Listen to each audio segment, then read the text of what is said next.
నంద్యాల జిల్లా శ్రీశైలం మండలం Sunnipenta anganwadi teachers and helpers సమస్యలు పరిష్కరించాలని సున్నిపెంటలో 18వ రోజు రిలే నిరాహార దీక్షలు చేపట్టారు. ఈ రిలే దీక్ష చేపట్టి అనంతరం ఏఐటీయూసీ అంగన్వాడీ కార్యకర్తల ప్రెసిడెంట్ కాశమ్మ మాట్లాడుతూ ఈ రోజు సచివాలయం ఉద్యోగులు, వాలంటీర్లు ఉద్యోగులు మా అంగన్వాడీ కేంద్రాల తాళాలు పగలగొట్టి మా డ్యూటీ వారు చేయడం వలన వారి డ్యూటీ ఎవరు చేస్తారో మరి ప్రభుత్వానికి గమనించుకోవాల్సిన విధానం ఎంతైనా లేకపోలేదు. ఉంటే ఈ ప్రభుత్వం ఒకసారి అంగన్వాడీల గురించి నివృత్తి చేసుకోవాలి. ఇలా రోడ్డున 18 రోజులుగా పడేయడం ప్రభుత్వానికి తగునా? ఇదెక్కడి న్యాయం? మాకిచ్చే గౌరవం ఇదేనా? వాళ్లకు జీతాలు పెంచడం, మాకు జీతాలు లేవనడం ఈ ప్రభుత్వానికి ఎంతవరకు న్యాయం అనేది ప్రభుత్వం గుర్తించాలి. అంతేకాకుండా ఒక అంగన్వాడీ టీచర్స్, హెల్పర్స్ మరణించారు. వారికి 5 లక్షల ఎక్స్గ్రేషియా వారి ఇంటిలో ఒకరికి ఉద్యోగం కల్పించాలని అంగన్వాడీ కార్యకర్తల నాయకురాలు కాశమ్మ రమణమ్మ ప్రభుత్వాన్ని డిమాండ్ చేశారు. అనంతరం ఈ దీక్షకు మద్దతు తెలిపిన వారు గ్రామైక్య సంఘం, mid day meals G Sugunamma, Khairun Bi Lakshmidevi వీరికి మద్దతు తెలిపారు.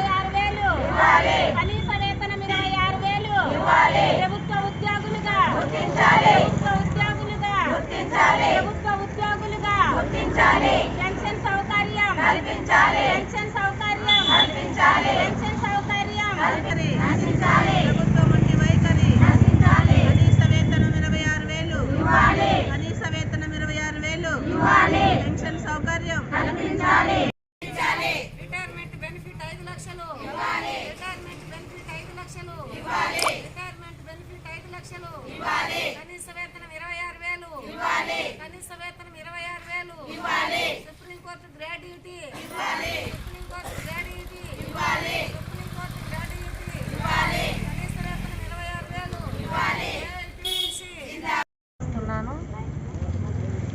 ఈ రోజుకు 18 రోజులు అవుతుంది మేము నిరాహార దీక్ష చేయబట్టి.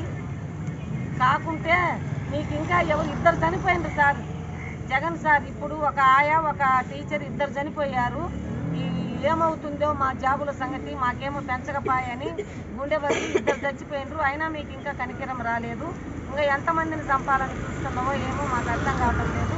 ఆ చనిపోయిన కుటుంబం వారికి 5 లక్షల ఎక్స్గ్రేషియా ఇచ్చి వారి కుటుంబాలలో ఒకరికి ఉద్యోగం ఇవ్వాలని ఖచ్చితంగా మేము డిమాండ్ చేస్తున్నాం. మేము సర్వేలన్నీ చేస్తున్నాం, మీరు చెప్పిన పనులన్నీ చేస్తున్నాం. మాకు ఏమి మీకు చీమ కుట్టినట్టు లేదు. మేము ఇవాళ రోడ్ల మీద పడి అల్లాడుతున్నా కూడా ఆ తాళాలు పగలగొట్టించి సచివాలయం వాళ్ళకు జాబులు చేయమని చెప్పావే కానీ, అంటే వాళ్ళు మా జాబులు చేస్తే మరి వాళ్ళ జాబులు ఎవరు చేయాలి? కాబట్టి మా బళ్ళు తాళాలే పడి ఉండయి. తాళం పగలగొట్టించినా కూడా మేము లేకుంటే పరిస్థితి అంటే ఆ పప్పు చెక్కలు కూడా పంచలేదు. మీకే అర్థమవుతుంది మా విలువ ఏందో.